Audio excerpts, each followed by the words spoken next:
Vous pouvez utiliser une version de Cura téléchargée directement sur le site de l'éditeur, mais pour cela, il faudra le configurer pour utiliser votre machine. Dans la fenêtre de l'application, en haut à droite, vous avez la liste des machines et vous pouvez en ajouter une nouvelle.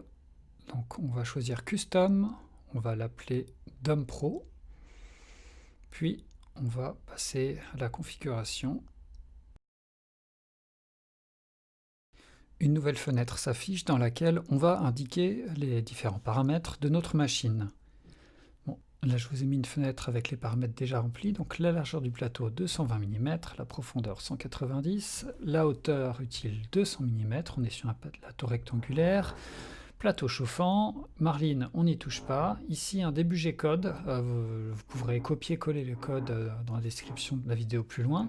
De l'autre côté, les seuls paramètres à changer, c'est le diamètre du matériau, 1,75, c'est le diamètre du matériau que vous allez employer avec la machine, et la taille de la buse, 0,4 mm, puis le fin G-code que vous pourriez copier. Ça y est, votre machine s'affiche dans la liste de celles qui sont disponibles.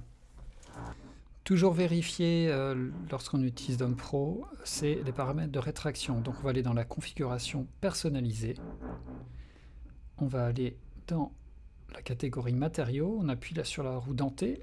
Ça va nous permettre de rendre visible un certain nombre de paramètres. Et ici, ce qu'on cherche, c'est ceux qui concernent la rétraction. Donc l'action d'aspirer le matériau quand la buse se déplace. On clique sur distance de rétraction et vitesse de rétraction. C'est surtout distance de rétraction qui va nous intéresser. On ferme la fenêtre, on ouvre le menu déroulant matériaux.